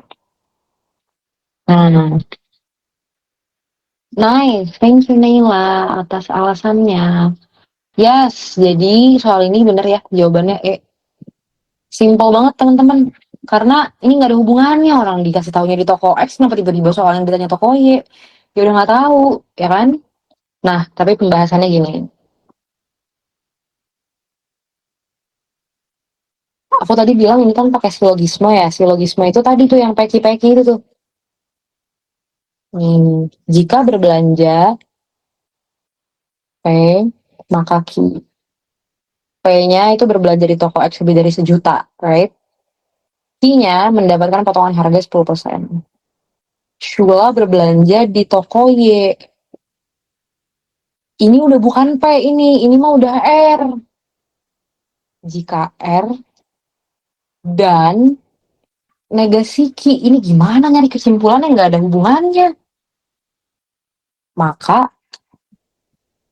ya nggak ketemu, masa tiba-tiba ngasih R gitu, nggak bisa, udah nggak bisa dicari. Pokoknya ini udah nggak ada hubungannya ya. Jadi kalau misalnya udah nggak ada hubungannya kayak gitu, mungkin tadi kalian bingung ya kayak ini nyari hubungannya di mana gitu loh. Kalau mau dipaksain rumus juga, ya emang nggak ada di rumus yang tadi aku kasih. Terus kalau misalnya pakai logika doang juga, ya orang diskonnya di toko X, kenapa lu belanjanya di toko Y gitu kan? Ya bener emang, kenapa lu belanja di toko Y kalau diskonnya di toko X? Nggak bisa disimpulin ini nggak ada hubungannya. Jadi Shula kalau mau diskon ke toko X. Oke, let's move on. Nah, bilangan yang nilainya lebih kecil dari 0,51 dibagi 11/12. Ayo, aku kasih teman-teman waktu untuk jawab. Ini udah pilihannya nih.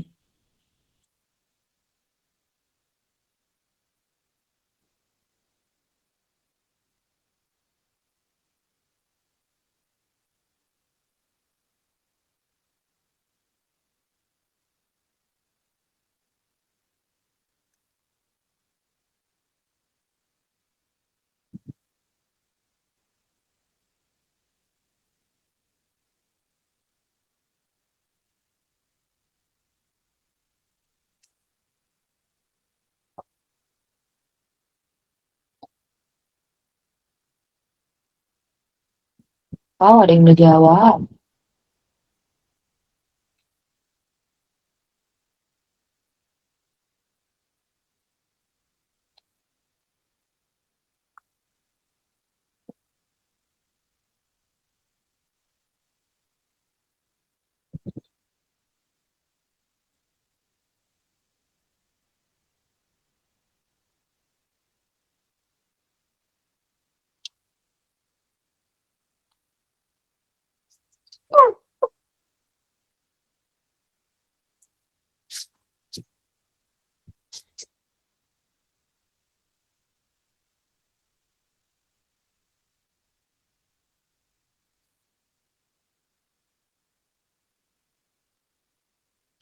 Apakah ada yang punya jawaban lain?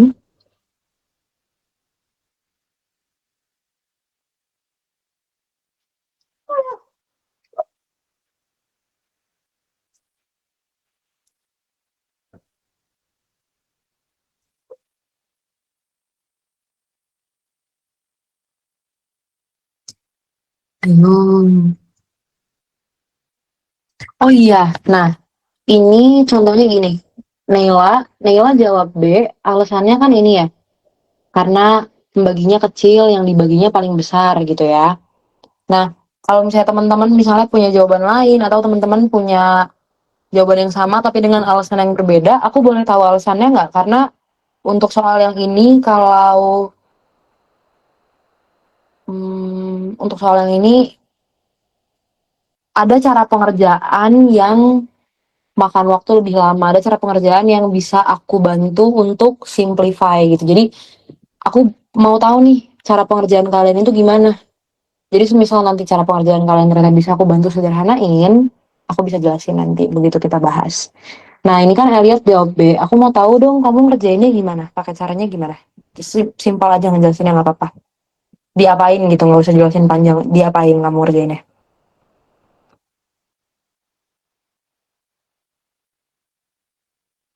Boleh tahu. Buat teman-teman yang nanti mau jawab soal ini juga boleh dijelasin ya, kalian pakai cara apa. Kayak digimanain gitu sih angkanya teh, biar kalian bisa dapet jawaban tuh kalian apain gitu. Ubah kepecahan, terus hitung satu-satu. Ubah kepecahan tuh berarti, ini kamu jawab yes or no ya. Ubah kepecahan itu maksudnya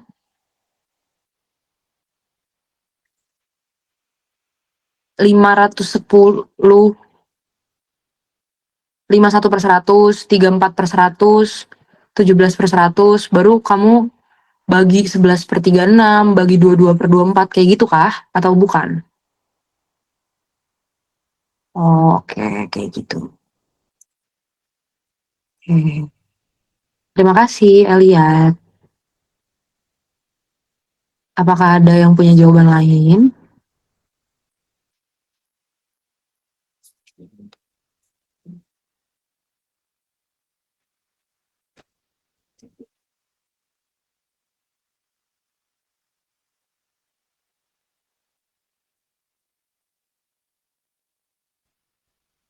Udah ya, udah gak ada yang punya jawaban lain ya. Sorry.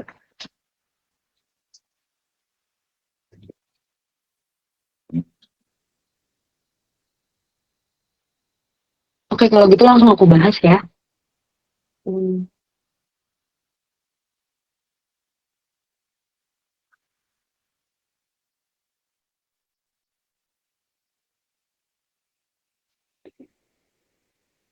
Oke, langsung aku bahas. Izin ganti tab ya, teman-teman. Apakah kalian udah melihat perubahan tabku? Ini aku udah ganti tab, udah bukan di Docs lagi. Udah kelihatan jelas belum?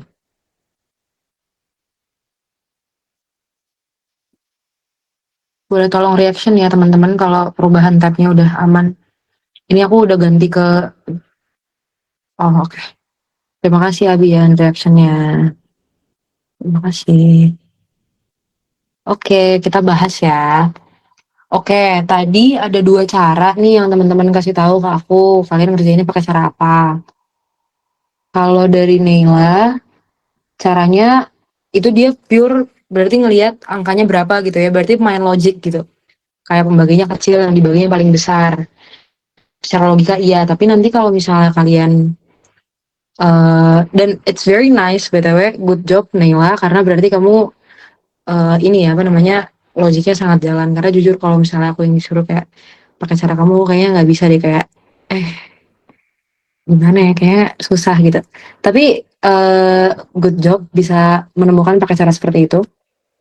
Nah, cuma nanti kalau misalnya buat teman-teman yang belum bisa, termasuk aku juga belum bisa pakai cara kayak gitu. Ini aku ajarin caranya gimana. Dan untuk Elliot, technically bener karena kamu akhirnya dapatkan jawabannya B. Ubah kepecahan terus hitung satu-satu. Cuman nanti kan waktu UTBK waktu kalian terbatas. Kalau pakai cara seperti itu nanti terlalu makan banyak waktu karena kan nanti ini harus 34/100 terus misalnya nih 0,51 dibagi 11/12. Berarti ini 51/100 kalian bagi 11/12. Berarti 51/100 kalian kali dibalikan, kalian kali 12/11. Itu kan lumayan lama ya jadinya ya. Satu-satu digituin. Terus habis itu nanti di compare gitu mana yang lebih kecil kan. Itu lumayan lama. Walaupun tadi kalian jawabnya cepet sih. Tapi semoga cara yang akan aku kasih tahu ini bisa lebih cepat lagi ya. Oke. Cara yang aku personally gunakan untuk ngerjain soal yang kayak gini itu gini. Ini kalau kalian sadar, angkanya itu divisible guys, divisible. Jadi apa ya bahasa Indonesia? Dapat dibagi kayak nih 51, 34, 17, 17, 34, 34. 6 angka ini kan dapat dibagi dengan 17. 51 kalau dibagi 17 3, 34 dibagi 17 2. 17 dibagi 17 1. Jadi ini bisa kalian simplify jadi dibagi 17 gitu. Nah, terus oke, untuk angka yang desimalnya udah kita samain ya. Nih.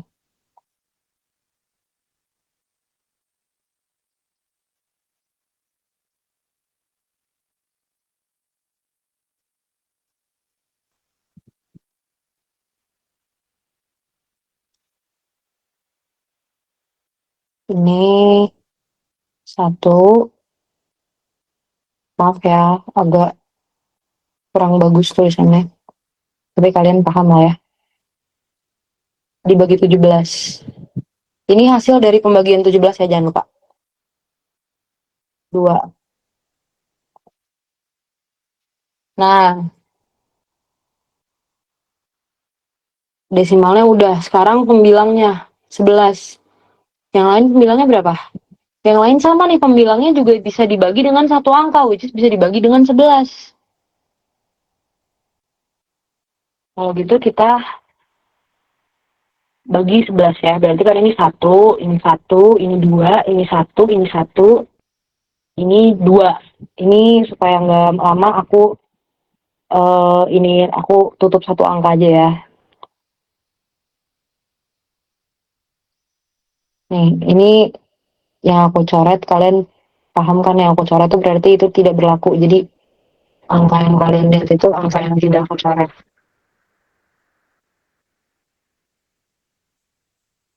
Gitu. Nah, ini juga. Jadi baca yang belakangnya aja. Kenapa? Karena dia sudah dibagi dengan angka 11. Berarti ini 1, ini 1, ini 2. Karena tadi 2 dibagi 11 kan 2 hasilnya ini 2. Ini tadi 1, 11 bagi 11. 1, nah ini juga 1. Nah ini 22 bagi 11, 2. Nah terus sekarang kita lihat nih penyebutnya. Penyebutnya 12. Kalau penyebut lain gimana? Kira-kira bisa dibagi dengan 12 nggak? 36, 24, 36, 18, 48. Bisa. Meskipun ada angka 18 di situ, masih bisa dibagi 12. Nih. Ini 12, ini aku juga ini ya guys, aku tutupin aja. Supaya lebih cepat. 12 dibagi 12 berapa? 1. 36 dibagi 12 berapa? 3. 24 dibagi 12 berapa? 2. 36 bagi 12, 3. 18 dibagi 12. Ini aku coret semua. 1,5.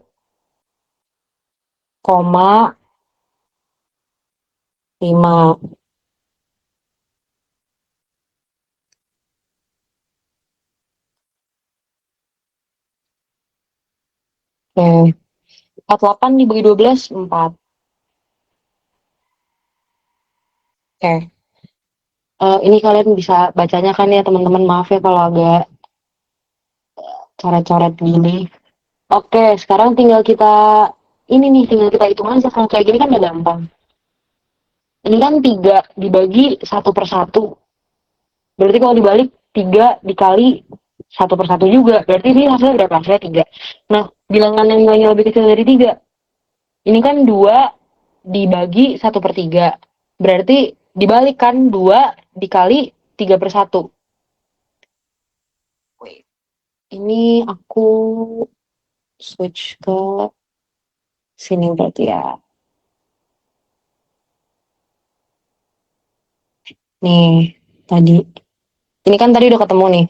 Sama dengan 3 dibagi 1/1. Sama dengan 3 dikali 1/1. Sama dengan 3. Oke. Nah, kalau ini kan tadi juga udah ketemu nih. Berapa? Tuh. 2 dibagi 1/3. 2 dibagi 1/3. Sama dengan 2 dikali 3/1. Sama dengan 6. Salah, dia tidak lebih kecil. Lebih besar dari 3. Ini aku bold, underline supaya kelihatan ya kita lagi nyari apa sih gitu. Salah kan? Oke, sekarang kalau yang B,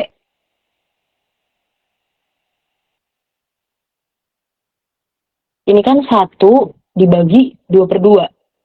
Ya kan? Nih, 1 dibagi 2/2. 1 dibagi 2/2. Dengan 1 dikali 2/2. 2 hasilnya. Salah dong, 1 dong hasilnya. 2/2 maaf. 1 dibagi 2/2, 1 kali 2/2 karena 1 kali 1. Nah, terus ini yang C. Meskipun udah ketemu, kita cobain sampai bawah ya teman-teman, biar kita pas dulu. Siapa tahu tiba-tiba CD ada juga. Ini apa? 1 dibagi 1/3. 1 dibagi 1/3. Sama dengan 1 dikali 3/1. Sama dengan 3. Sama nggak? Ini lebih kecil nggak? Enggak, sama. Kalau yang D gimana? Kalau yang D nih, 2 dibagi 1/1,5. 2 dibagi 1/1,5. Sama berapa? 2 1/1,5 itu kan berarti 1/1/2 kan? 2 dibagi, berarti kan 2 dibagi 1/1/2. 1/1/2 kan berarti sama dengan 2 dibagi 1.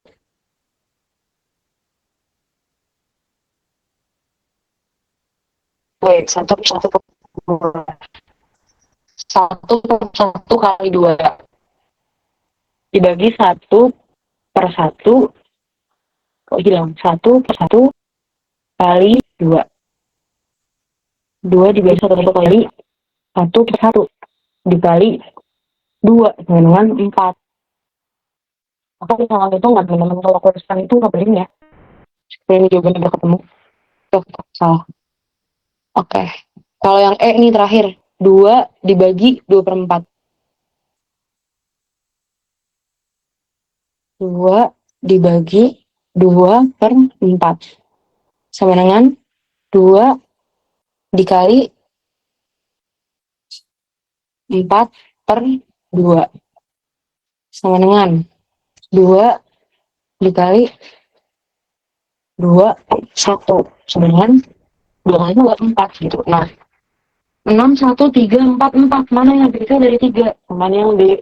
Yaitu 1 jawabannya. Gitu.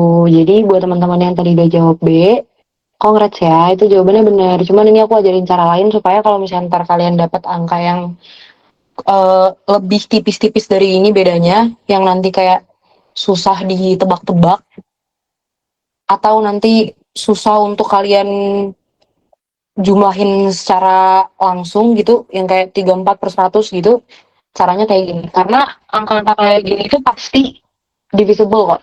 Pasti dia bisa dibagi. Jadi desimal yang ada di soal itu pasti bisa dibagi dengan desimal di semua opsi. Pembilang yang di soal pasti bisa dibagi dengan pembilang di semua opsi. Penyebut yang di soal pasti bisa dibagi dengan penyebut di semua opsi. Meskipun ini kayak 12 sama 18 adalah 1,5, tapi kan masih tetap bisa dibagi ya. Gitu. Jadi so far ini cara yang lebih cepatnya. Nah, cuman kalian nanti kalau misalnya udah ketemu jawabannya misalnya di B, ya udah CD-nya nggak usah dihitung. Yang mana kan udah pasti kan, ini kan 3. Terus ini kan 1, kan udah bener dong, udah pasti lebih kecil dong. Jadi nanti nggak usah dihitung lagi CD-nya untuk menghemat waktu. Tapi untuk selama kalian masih latihan-latihan, kalau bisa dihitung semua supaya makin cepat aja kan. Kalau kayak aku tadi ada sempat ngawet dikit ya hitungnya. Jadi contohnya teman-teman supaya lebih lancar aja. Jadi nanti pas hari HUTBK kalian bisa langsung keluar kepala gitu. Oh, kita move on ke soal terakhir. Wah, udah soal terakhir aja. Pada kelas masuk perguruan tinggi, nilai jawaban benar adalah 3, jawaban salah adalah -1, dan tidak dijawab adalah 0. Ririn menjawab dengan benar 65 soal dan tidak menjawab 8 soal dari 100 soal.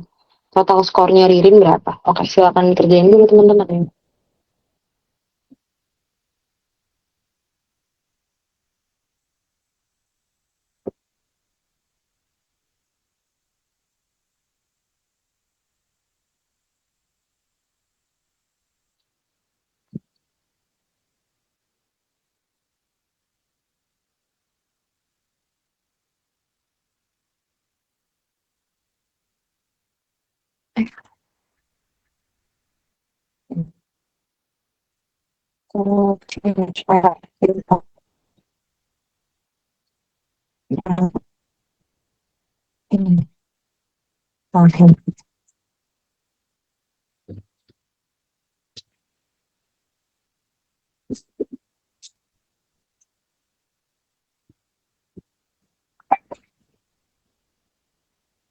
Oke, ada yang mau jawab, ada lagi yang mau jawab.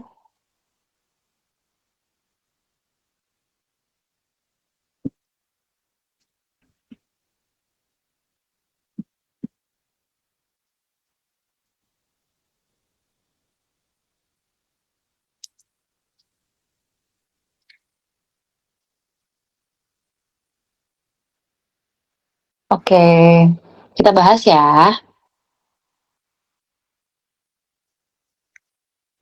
Nilai jawaban benar adalah 3, jawaban salah -1, tidak dijawab adalah 0. Teman-teman kalian nggak usah takut ya, nanti pas hari HUTBK sistemnya nggak kayak gini kok. Jadi kalau misalnya ada yang kalian nggak bisa jawab, tembak aja, karena kalau salah nggak dikurangin skornya. Kalau salah masih dapat skor deh, saya ingat aku, karena di sistemnya, aduh aku lupa namanya, dulu aku ingat. Pokoknya tuh sistemnya tuh kayak pembobotan gitu, kalau misalnya kayak jawabannya benar, bobot soalnya berapa, disesuaikan juga sama tingkat kesulitan soalnya. Pokoknya ntar kalau misalnya kalian dia nggak bisa jawab, langsung tembak aja udah. Karena nggak akan ada minus-minus kamu. Oke, nilai jawaban benar 3, salah -1, nggak dijawab 0. Ririn benernya, oh iya IRT, bener. Terima kasih, Naila. Oke, yang bener 65 soal, nggak jawabnya 8 soal. Oke, pembahasannya di sini ya.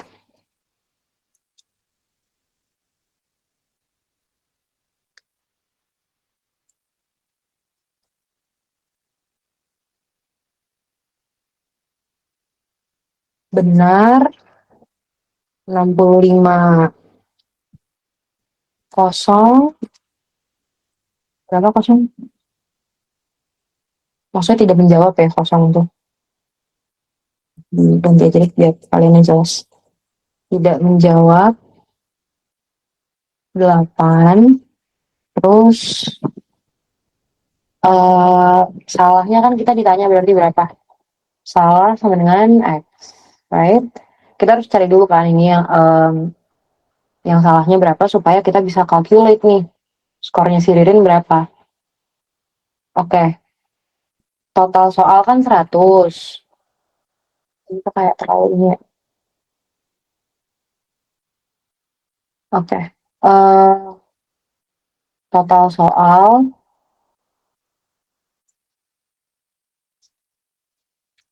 100.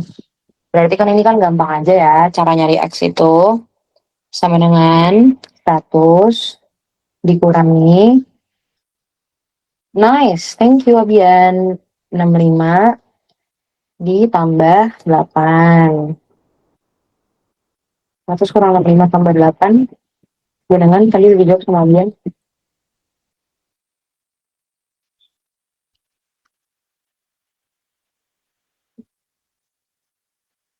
Bener ya?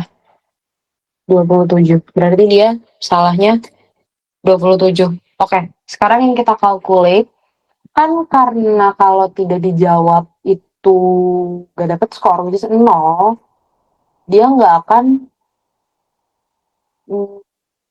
dia bisa kita tinggalkan terlebih dahulu. Kita cuman perlu calculate yang benar dan yang salah di sini ya. Oke, untuk di sini.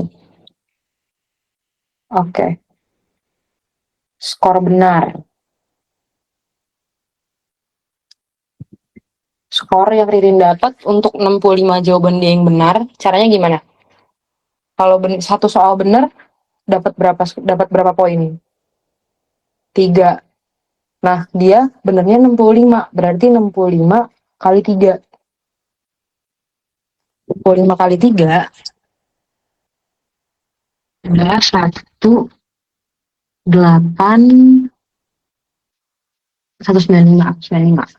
Iya, aku pakai kalkulator guys, maaf ya.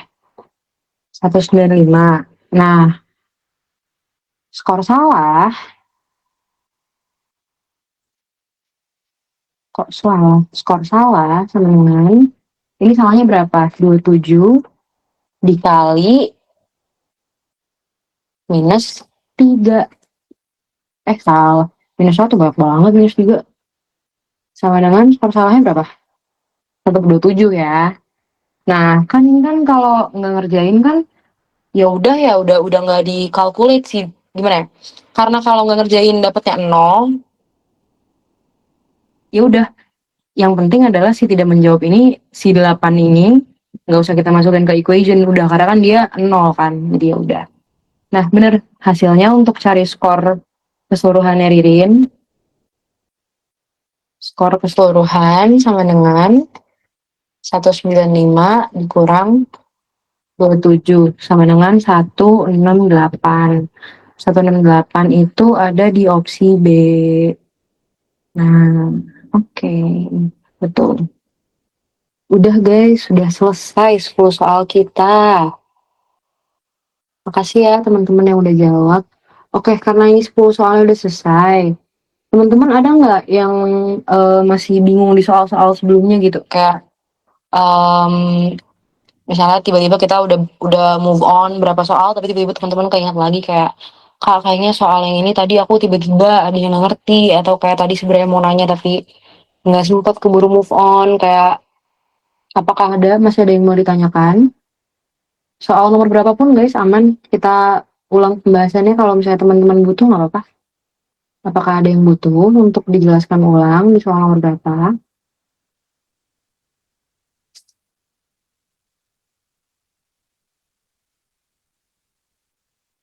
Adakah?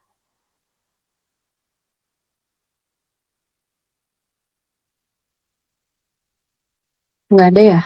Aman? Oke. Kalau aman, Aku notice teman-teman tuh ini ya, dari tadi tuh dengan soal-soal ini tuh rata-rata jawabannya tuh pada bener-bener semua. Kalian udah bisa ya? Kan deh teman-teman. Berarti nanti lain kali kalau kita ketemu lagi, aku kasih soal yang lebih kompleks lagi ya. Dari tadi bener semua, gila keren banget. Berarti nanti kita harus cari soal-soal yang lebih kompleks lagi nih. Kalian berarti udah canggih nih. Makasih banyak ya teman-teman yang dari tadi udah meramaikan kolom komentar dan teman-teman yang udah respon. Makasih ya teman-teman yang udah datang. Kalian keren-keren semua guys. Terima kasih. Kalau ada kritik dan saran untuk aku, silahkan langsung dibilang di kolom chat aja teman-teman, nggak apa-apa. Mohon maaf juga ya kalau aku ada salah-salah kata dan mohon maaf juga tadi ada sempet kendala teknis audio aku ya agak putus-putus dan agak kayak robot gitu. Maaf ya teman-teman. Semoga itu nggak terlalu mengganggu pembelajaran kita pada malam hari ini ya. Ih, gemes banget sih kalian. Enggak people pleaser, tapi kan tadi kan emang sempet ada kendala. Jadi, apa people pleaser ya? Nggak tahu juga sih. Takutnya iya. Makasih ya teman-teman yang udah join. Masih banyak. Kalau misalnya nanti ada kritik dan saran, langsung ngomong aja. Atau bilang ke Kak Hayden juga nggak apa-apa. Ntar disampaikan ke aku. Makasih ya. Nanti sampai ketemu di soal-soal yang lebih sulit. Kalau ada yang mau request materi, boleh. Nanti aku datang dengan materi yang kalian minta. Kalau gitu kita cukupkan aja malam ini semuanya. Terima kasih banyak. Boleh leave.